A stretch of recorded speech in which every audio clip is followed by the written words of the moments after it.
Hey guys, welcome back to another episode of the Ticket to Anywhere podcast. I'm Trizzy. And I'm Leah. We have a special guest. Frankie! What's Say up, hello. Frankie? Say hello!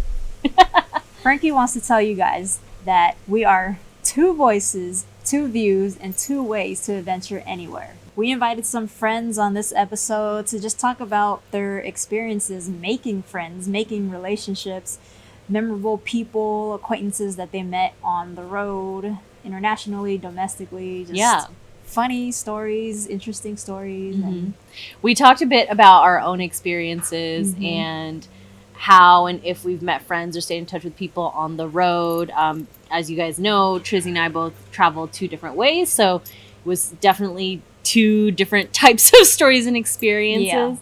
And then, we invited some friends on, and they're going to share their stories. You're okay, Frankie? Frankie is a dog, by the way, for the audio. Oh, yeah. Audio only people. We forget that you're all not always staring at our beautiful faces on YouTube. But yeah, this was an interesting episode. It was a follow-up to our guest episode last week with Janine and Martha of Oh My Travel podcast. And they have been friends for, over a decade. And so Trizzy and I. So I thought it'd be great to share our experiences about friendships and meeting people and crazy stories and even relationships on the road. So that's a little bit of what we talked about in this episode. Yeah. But we always got the liquid ambition, liquid courage, what you want to call this. Our coffee and tea. Our coffee and tea. And what I got today is from Manushi. It was really interesting because it's an Earl Grey green tea, and Earl Grey usually is a black tea. So my first sip was way too strong. I'm very wired, and I only sipped like a tiny bit. Yeah, but it's good overall because you still get that Earl Grey taste, but you really get that black and green kick. That's her favorite, right? Earl Grey? Yeah, Earl Grey is one of my favorite teas. All right. And then I have a Lebanese iced coffee, also from Manushi. It is a local cafe out in Santa Clarita. They are all plant-based, and plant-based Mediterranean food, Lebanese food. It's so good. Yeah. Leah put me onto it, and I'm glad. So it's so bomb. So cheers. The Ticket to Anywhere podcast is excited to team up with Cirque du Soleil in Las Vegas. You have the chance to win 2 tickets to see the show Mystère on the Las Vegas Strip. All you have to do is tag a friend who you go to Las Vegas with. Leah! Tag them in our social platforms, Instagram, TikTok, Twitter, even our YouTube channel, Facebook comments. The intermission is over. Mystère, which is the original must-see Cirque du Soleil show, combines powerful athleticism and high-energy acrobatics, and it's perfect for the whole family. See Mystère, now performing at Treasure Island Hotel and Casino on the Las Vegas Strip, Nevada. Don't forget to tag in any of our social platform networks or on the YouTube channel who you're bringing to Vegas in order to win this contest. We are announcing winners at the end of October, so be sure to enter by October 25th. That is the deadline. Enjoy this episode. Hey there, it's Trizzy and Leah, your hosts for the Ticket to Anywhere podcast. We created this travel podcast for you, who's just as obsessed with exploring the globe as we are. We each travel a different way and even have different work schedules. But every episode, we aim to widen your worldview, inspire you to consider a destination near or far, or learn from others.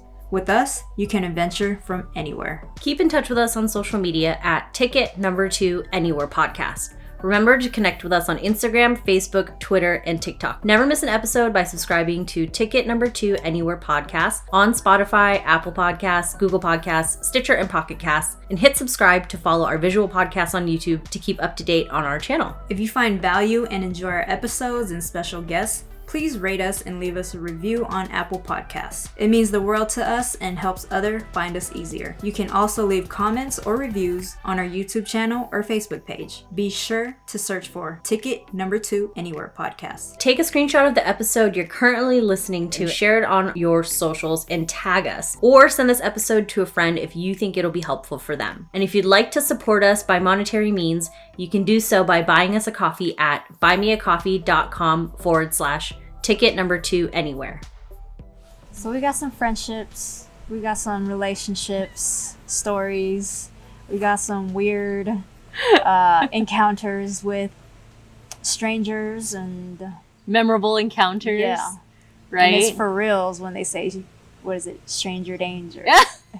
I feel like I don't have any like travel friends or people that I've met on the road that, you know, I've connected with even on social media. Mm-hmm. Like there are people that I would talk to and just be like, oh, you're from LA? When, you know, we're in like Dubai or like the Philippines or something like that.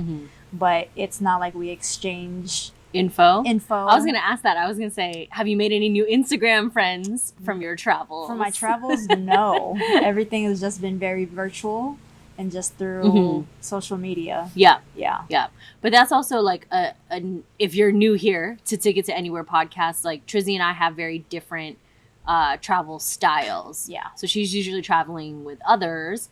I'm usually traveling alone. Yeah. So a big part of me is to go out and make friends while I'm on the road. Yeah. And Leah has definitely been a social butterfly. Like she was very approachable when I first met her in college. And, you know, she was like the VP of socials. When you and Amanda first came and asked me sneaky questions about who I am.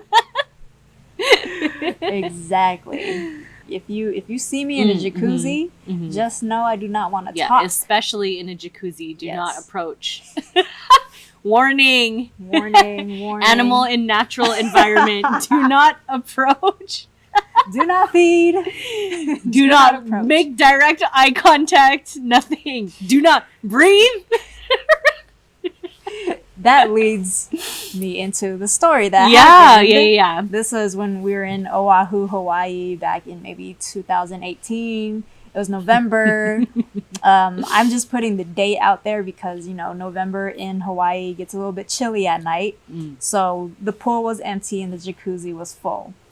And so I love jacuzzis. When I got in there, it was, you know, it was pretty empty. But then all of a sudden, you know, I'm a trendsetter. Everybody started following. People be following you wherever you go. Okay. So then, of course, the jacuzzi got packed. And it was one of the biggest jacuzzis that I've been in. And there was a person next to me, a male. And he just started talking about his military stint.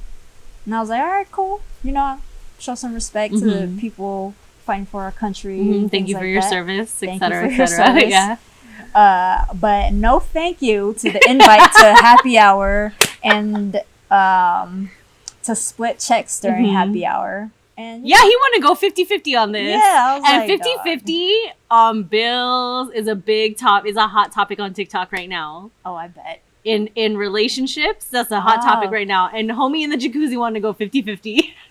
It's funny. I was just recently watching the Sweet Life, which is like a HBO Max Black Beverly Hills type of thing, but it showcases like Ladera Heights, Inglewood, like the View Park area. Yeah. So they were talking about 50-50 in relationships too. So that it's a big topic right now. Big topic. Yeah, at current time of recording this, the beginning of October. So it's a hot topic right now. Hot topic. So yeah, this guy in the jacuzzi was just very consistent with saying like, come on, let's do happy hour. And then I was like, no. He's like, all right, 50-50 on the bill. And I was like, no. Especially no. Especially no. And, you know, I was with my SO right next to me, and I don't know if he felt any type of vibe, but I was just like, bro, get the picture. Would you have gone if he was like, I will cover the bill? No. Because the approach was very, like, predator-like. Yeah. Icky. If the vibes are not immaculate, then don't go into the studio. It's true. But you don't run off with strangers anyway. I don't. I have trust issues. Yeah. She's like, trust nobody. If you're not vetted through Leah or any of my friends that I know and trust, I ain't going with you. Yeah. So that's different. Of course you'd say no, but like also hella no when you say 50-50. Anyways, that's the last I'm gonna say about that. We can move that conversation onto TikTok. Yeah. So that's my, experience. Okay. But I know you have more lighter experiences. I can't really remember a light experience that I've had with people. Like meeting people and anyone memorable. Exactly. Yeah, because you're usually traveling with others, so. And I'm not a bitch or anything. It's just I get shy. I'm a shy person. Yeah. And I work in the music industry, and I feel like that industry have made me the person I am today, where I'm not gonna, fake it till I make it. If I'm not feeling you, I'm not gonna approach you. I'm not gonna try and keep up a conversation with you or something. That's so interesting, because I feel like it could go either way. Anyways, it could go all types of ways in the music, when you work in the music industry, right? For sure. Right? Totally. So, yeah. Oh man. I mean, where to even start with my experiences? I'm not even going to share all of them. I'm just going to share some that stuck out in my mind, I guess. Yeah. Obviously, some of my best friends to date, I have met via traveling through my year in South America, my year in Australia. I've visited friends while they've lived in other countries and taught English there, and visited people abroad. I love that.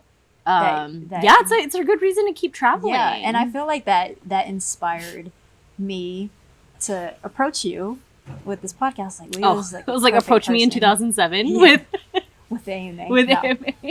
No, because like I said, Leah's a very friendly person. She knows how to talk, socialize, and it's like inspiring to see how she made it through all those years. Solo traveling. Yeah. And at that time, travel wasn't like a big thing as it is now. But you trendsetter too, boo. Yeah.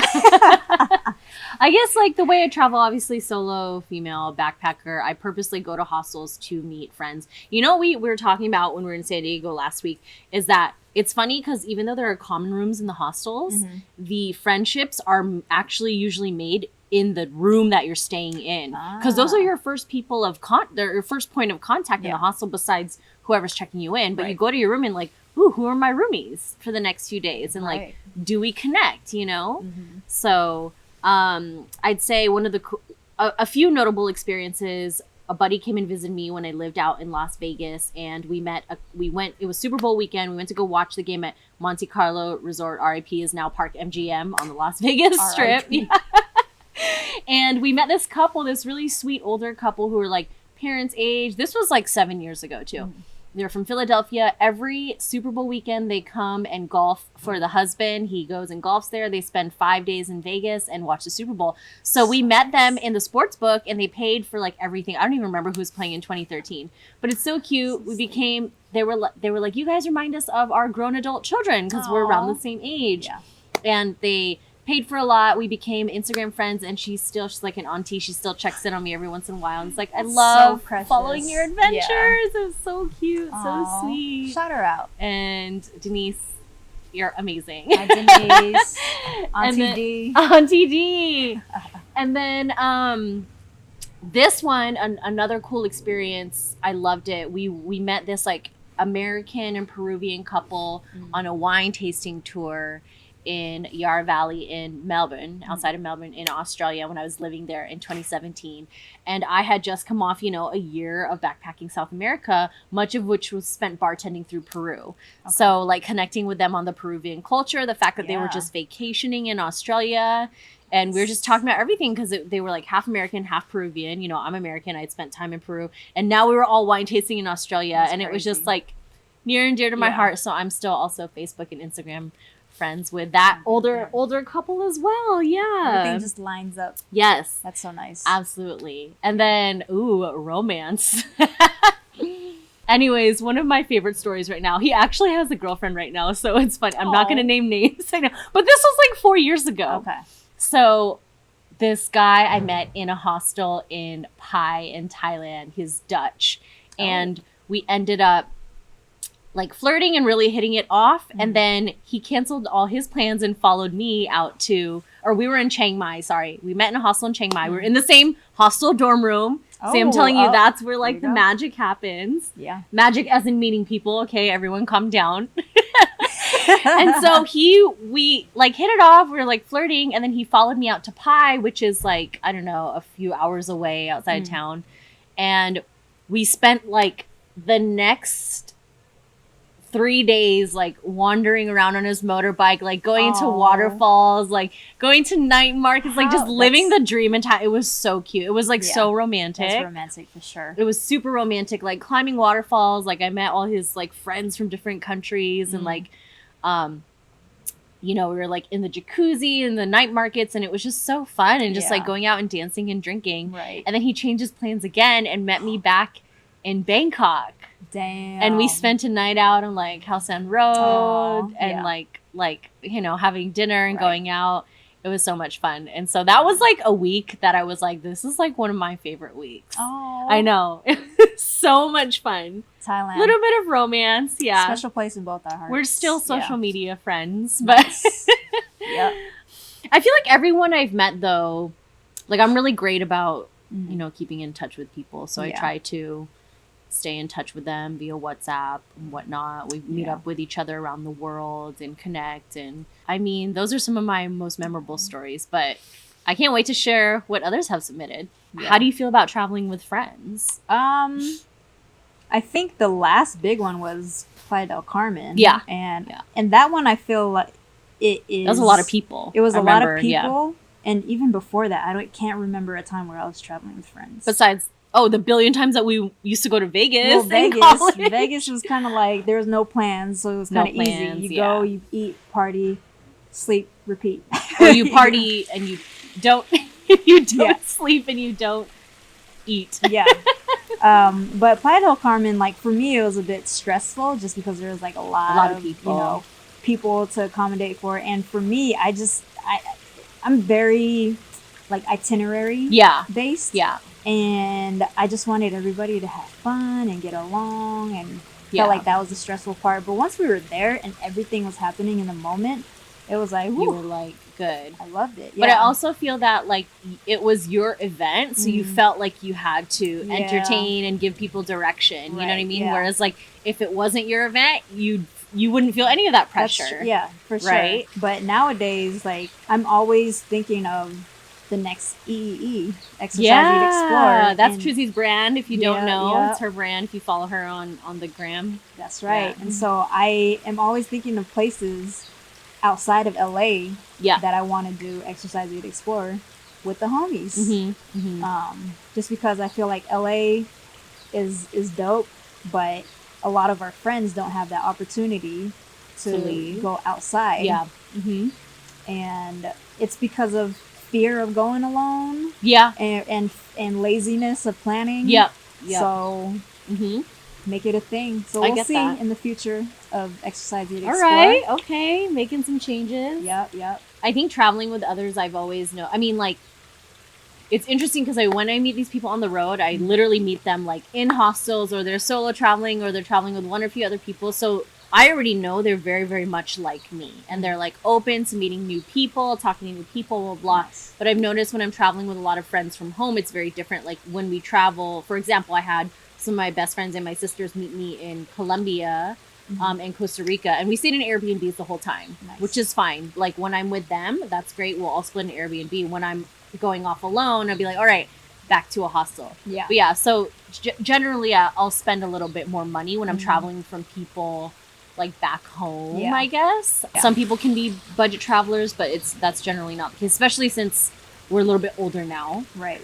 You know? But yeah, I'm flexible. I'm generally flexible, but I've noticed that when I'm traveling from people back home or older circles, it'll be like Airbnb, which is fine. That is a big difference.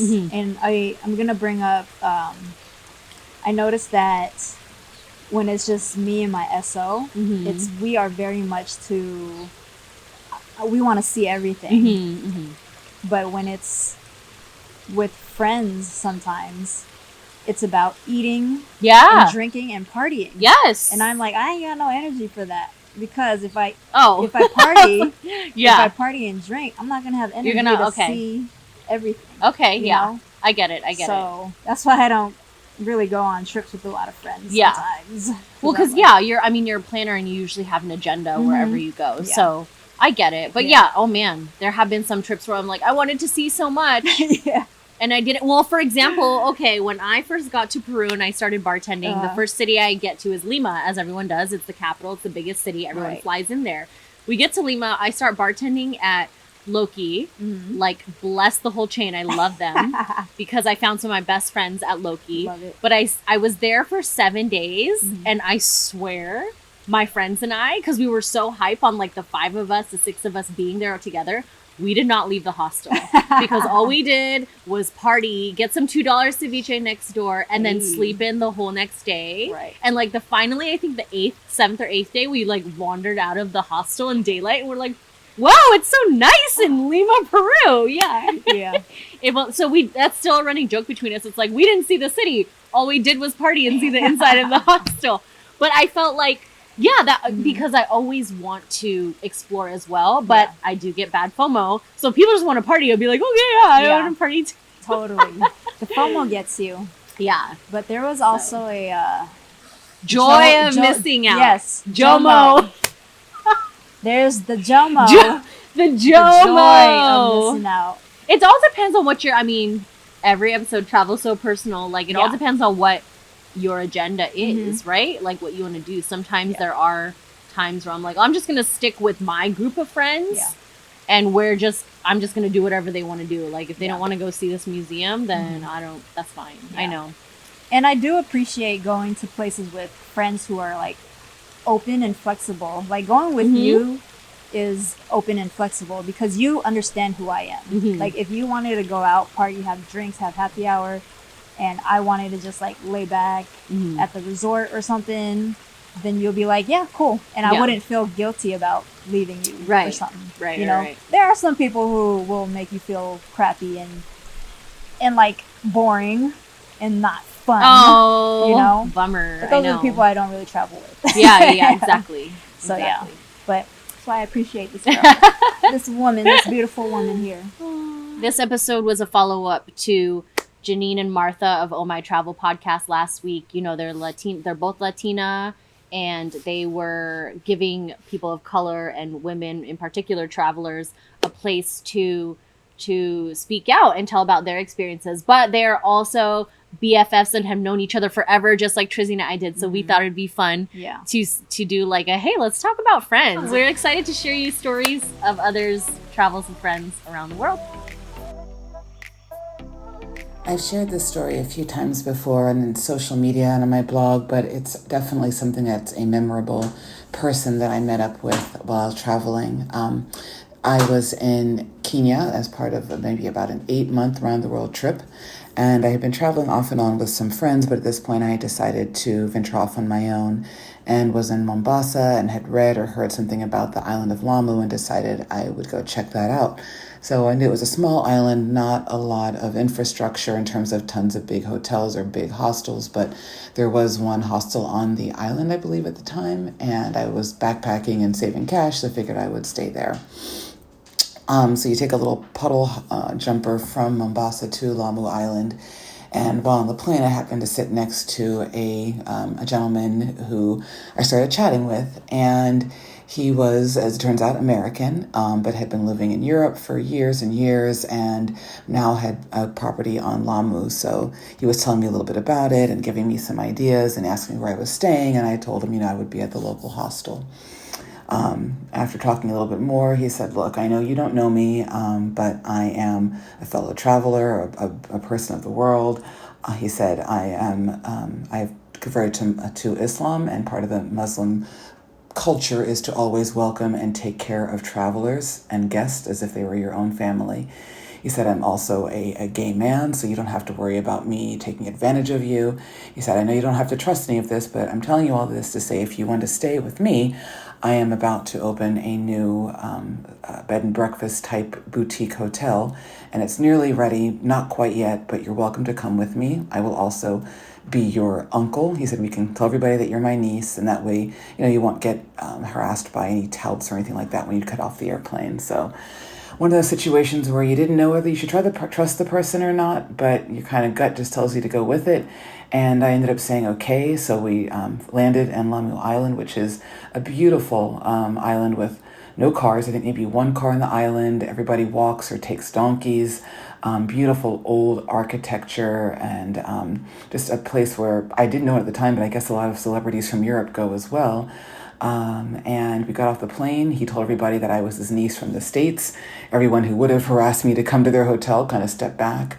And the gentleman who was working at his hotel, kind of the chef and cleaner, he picked us up, took us to this beautiful spot, just this old kind of traditional architecture, but newly remade with beautiful furniture. It's a small property, but I was able to stay, and had my own guest quarters, your own sun deck, room, everything. It was amazing. And after being on the road for that time, probably about 5 or 6 months and staying in a lot of hostels, it was so nice to stay in this luxury property, completely taken care of. I was taken around the island, introduced to other locals or other travelers. Ended up getting invited to a wedding because of this gentleman. Got to see a side of the culture that I never would have seen on my own. And it was just such a memorable time. And to this day, we keep in touch via Facebook Messenger. And I see he still has the property and is still enjoying himself there. And it's just one of those memories that so many years later still sticks in my head. And I can't wait till one day I can go back and visit him. Thank you, NAILAH, for sharing your wonderful story. If you want to connect with NAILAH on Instagram, she's at There's So Much To See, or you could check out her blog, there'ssomuchtosee.com. Our next story here is from Catalina, who splits her time between Los Angeles and Colombia. And this story was so touching that I'm just going to read it from her point of view and how she wrote it in. So enjoy. This one is titled A Short Romance in Myanmar. One of the great engineering feats of the British in this country was the construction of the railway, and one of the must-dos is to ride the train from Mandalay or Pien Luin to Sipa, or even further beyond to Lashio in the northern Shan state. My train journey began in Pien Luin. The biggest highlight of the journey lies about 34 miles northeast of the town, the Goktiek Viaduct. This bridge is 318 feet high and was built over the Goktiek Gorge in 1901 by contractors from the Pennsylvania Steel Company. This train is highly entertaining or scary depending on how you look at the experience, and it sways from side to side, rattles, shakes, and bounces. When I first boarded the train, I met Maciej from Poland. Annoyingly, kept trying to get my attention by talking loudly from his seat way in the back as I was trying to ask the train attendant if I'd gotten on the right train or not. I finally took my seat in the front, but for some reason he kept asking me questions from the back, just being loud in general. So I finally decided to leave my seat and join him in the back of the train. When I looked into his eyes and saw his smile, I knew this would not be a quick encounter. I felt sparks, so we began to talk about our travels. He had been traveling around the world for 1 year and had finally reached a point of saturation, and he was feeling what is known as traveler's fatigue. Nothing excited him more about his journey. Nothing interested him. He just wanted to go home. Taking the train for a few hours to see this famous viaduct was his way of having one less adventure, or at least trying to, before going home. We talked for a while and quickly built a connection, and the chemistry was insane. About an hour later, the train made an unexpected stop in a small town. We were about an hour away from crossing over the viaduct. What we thought would be a quick stop to pick up passengers ended up being a train breakdown of 7 hours, and we tried to kill time by having lunch at a nearby mom-and-pop restaurant. We took silly photos on the train and on the tracks, as if the train had hit us and we were stuck in front of it, like a cartoon episode of Wile E. Coyote. We also enjoyed a torrential downpour and talking to a local man who was very drunk and tried to pick a fight with Maciej. The entire wait was very entertaining. The hours felt like minutes as we took advantage of the time to get to know all about each other's lives and travel experiences. We were both on around-the-world trips, and he was ending his and hating life. I was in the middle of mine and loving every minute of it. 5 hours into the waiting, I made a proposition to Maciej to forget the train and just take a taxi with me to the next town. Even if we waited for the train to get fixed, we would not be able to see the viaduct in the daylight as the sun was beginning to set. We decided to find a local driver to take us to the nearest town of Nongkyo. We crammed into a car that was as big as a station wagon with a driver, his wife, 2 kids, and even grandma. They dropped us off at the nearest town, and the only hotel that we could spot from the road was a hotel that wasn't part of the tourist circuit, which all the travelers were pretty much obligated to stick to. The hotels had to be registered with the government and have special permission to receive foreigners. This particular one was definitely not part of that tourist circuit, and it felt like we were breaking the law. So we decided to take our chances and just stay there. I knew this little deviation could be the adventure that Maciej was badly needing to have and end his trip on a high note. After checking in and about paying $20 US for the room, which is quite high for a backpacker in Myanmar, we went to a local restaurant and ordered a cheap bottle of whiskey and some food. As we drank, our connection kept getting deeper, and the rest of the night, well, turned out to be the rest of the night. The next day, we went to the station to catch the train, but it was delayed once again, this time by 4 hours. We waited at the station with a couple of local ladies who cooked for us as we took photos and discussed more travel stories. We did not mind the waiting as it meant that we could spend more time with each other, and when we finally got back on the train, an hour later we went over the long-awaited viaduct. It was a beautiful sunny day and the gorge was everything we imagined and more, or maybe our romance had made it look a lot prettier than it really was. We were on cloud nine. We were so happy together that we debated whether Mache should get off at the next station to catch the train back in the other direction to eventually make his flight home that night, or if he should just stay on the train and go all the way to Sepal with me for a multi-day trek in the mountains. After much deliberation, a few hugs, kisses, and even tears, we decided that this 24-hour romance had been too perfect and that we shouldn't mess with it. We would leave it as it was. Perhaps we would meet again somewhere in the world. Mache got off at the next station. We waved goodbye to each other with sad eyes, me from my train window and him from the platform below, just like in the old movies. Thank you, Catalina, now, for bringing literal tears to my eyes. This is one of the most perfect romance stories that I have read in travels. This was so beautiful, and I'm so happy everyone got to share in this little 24-hour romance with you. If you want to connect with Catalina on Instagram, you can find her at Cata in the World, or on her blog, cataintheworld.com, and that's Cata, C-A-T-A, in the world. So this was in Japan. I went to this place that's kind of like on the west coast of Japan. It's called Totori. And basically I went there because this anime was based on there. It's a swimming anime. And the day before, it was like one of my favorite characters' birthdays. And so just like as an anime fan, you kind of make the pilgrimage to the anime's like real look, or whatever the location the anime was based in, you kind of go there for like your favorite character's birthday. So I was like a day late, but whatever. Anyway, so I go there. It's like 5 hours away from Osaka, and I was actually going back to Osaka, and like, so I'm just waiting for my train. This is kind of like in the countryside where trains come like once an hour, right? And so I had like 15 minutes to spare or something. And I was near the train station, and there was this like place that had posters of the anime I liked. And so I thought they were selling merch in there, and I'm like, yo, I want to get anime merch. I haven't bought any yet. So about time I buy some. So I walk in, and it's actually like a restaurant.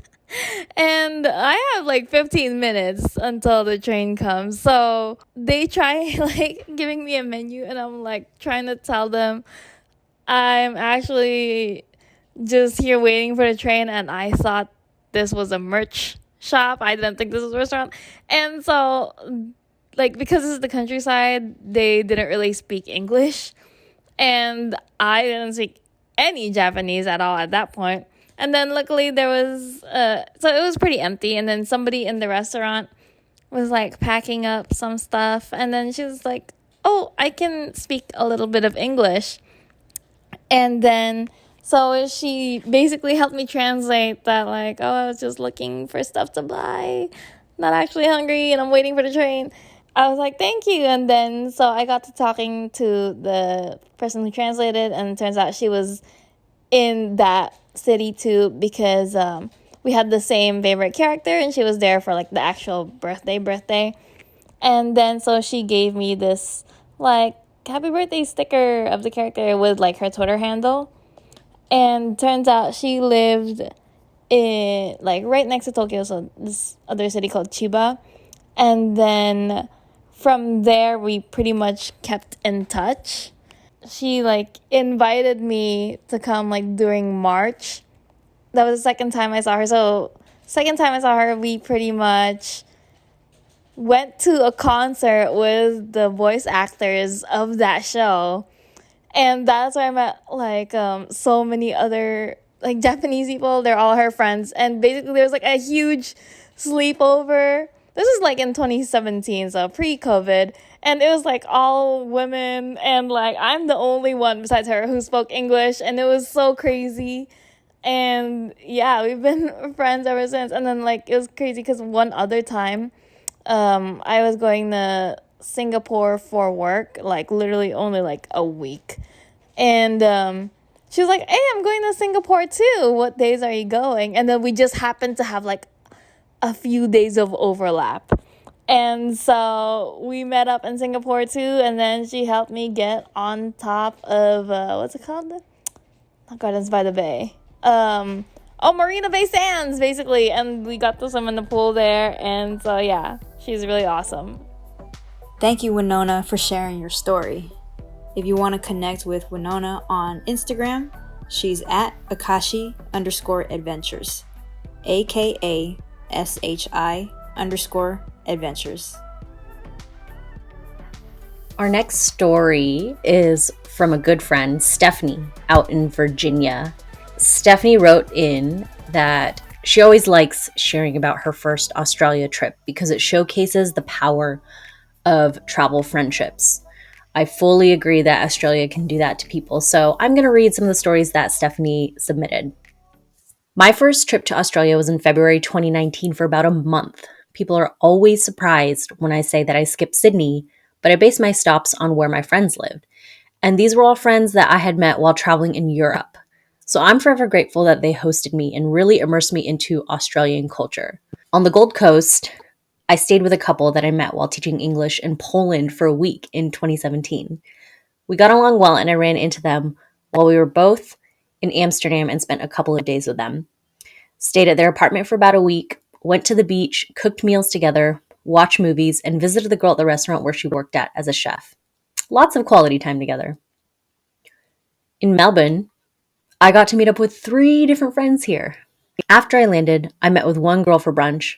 We had met on a free walking tour in Vilnius, Lithuania, in 2017, and I ran into her again in Lviv, Ukraine, and also spent a couple of days hanging out with her.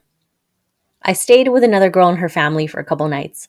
They were actually having a barbecue with friends, so I got to experience that in Australia. I met this girl and her sister on a free rocking tour in Riga, Latvia, and also spent a couple days sightseeing with them. So many connections. The last girl that I stayed a night with was someone I'd met at a hostel in Brasov, Romania in 2016. I ended up traveling solo after a friend unexpectedly left me, and I traveled with her and another girl for about 3 weeks. Western Australia, I hung out with 2 guys that I met in Kyiv, Ukraine in 2017, and we stayed at the same hostel and ended up taking a weekend trip together.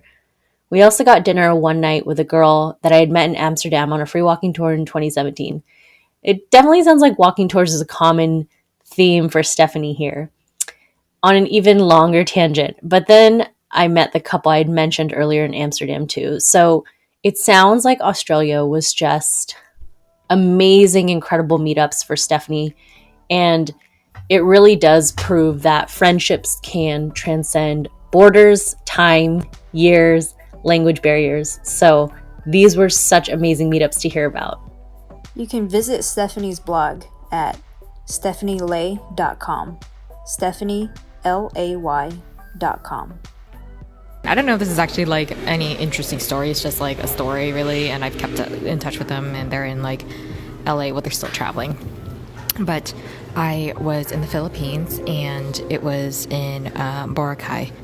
I was solo traveling. It was maybe the first day. I'm usually a bit quiet, or not shy, but more quiet around people because I'm trying to like suss out or get to know who I probably seem to get along with vibe-wise.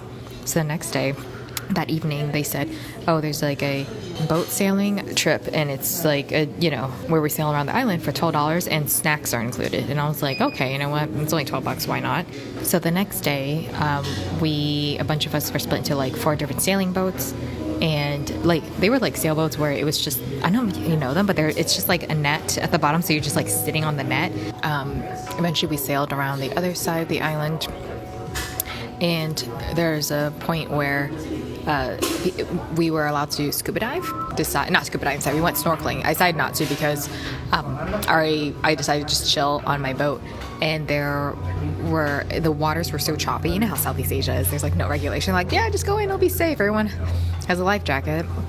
And so it turns out that later on, one of the guys, Frank, that was gonna be, he almost drowned, and it was just they had to move the sailboat, and no, some guy on his fisherman boat, like a little small boat, came up to him and like put him in his boat, and then after that met up with the sailboat and tried to put him on the sailboat. Anyways, and then eventually we made to the part of the island that was quiet, and there was so we got to just like relax in the water or like eat what they called snacks, but it was actually like so much food. It was like lumpia and pancit and a lot of rum and Coke. And eventually I, met two Americans there. They're husband and wife. Their name's Sarah and Frank. And I was and there was like only one or two other Americans, and they're actually pretty chill because they're just backpackers. I feel like American backpackers are pretty chill. So, but they lived in Orange County, California, and I was like, I hope to move there someday. And they said, yeah, keep in touch and everything. And fast forward maybe a year later, they invited me to their wedding. So yeah, that when I met them, they're engaged. They just got engaged. And so yeah, eventually when I moved from Virginia to California, I met with them, still keep in touch with them, still meet up with them. So they're actually meeting up with them in a week. And then they're going to go off and travel the world again. So they're kind of like digital nomads. So that's my story. That was a story from Trang. If you want to connect with her, she's at travel.with.trang, and with is spelled out WITH, and Trang is spelled TRANG. For all those audio-only podcast listeners. Don't forget, we are also a visual podcast as well on YouTube. Thank you to all our friends who contributed their stories and shared them with us. And we love to hear these from you, from our friends, from the audience, for those of you listening. So please keep sending them in, as we may use them in a future episode. Thank you for joining us on another episode of the Ticket to Anywhere podcast. Don't forget to connect with us on Instagram, Facebook, Twitter, and TikTok. If you love travel as much as we do, hit subscribe on our YouTube channel, as well as anywhere you listen to podcasts such as Spotify, Apple Podcasts, Google Podcasts, Stitcher, and Pocket Casts. Thank you all for your support so far. When you have the time, please leave us a review on Apple Podcasts. We love to hear your thoughts and feedback, and it'll help others come across our episodes and hopefully be inspired to travel and adventure anywhere.